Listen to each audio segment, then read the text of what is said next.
Želimo li biciklom stići od centra Zagreba do Maksimira, veći dio našega puta bit će vrlo jednostavan.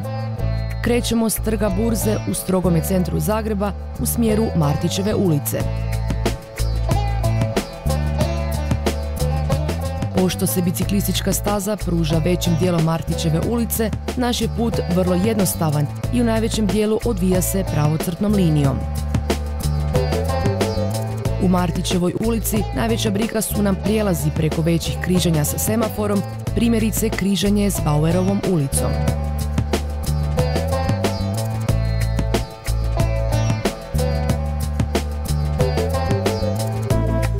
Kako biciklistička staza završava u drugoj polovici Martićeve ulice, prelazimo na kolnik i nastavljamo dalje ravno prema križanju sa Šubićevom.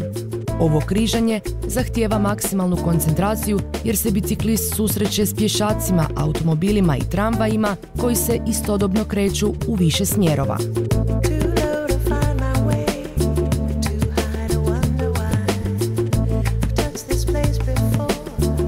Slično je i na križanju s Heinzlovom ulicom, na kojemu nas uz automobile i pješake umjesto tramvaja dočekuju brojni gradski autobusi.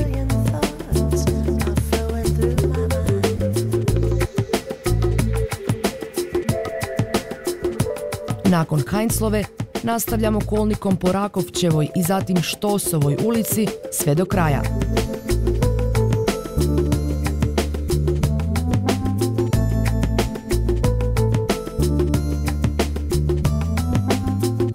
Skrećemo lijevo u Harambašićevu i potom odmah desno na Ružmarinku.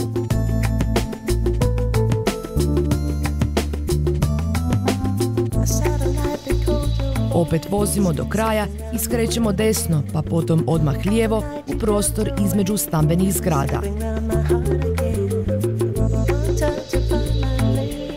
Idemo do kraja te skrećemo desno kroz prolaz koji nas vodi izravno na ulicu Svetice kod Maksimirskog stadiona.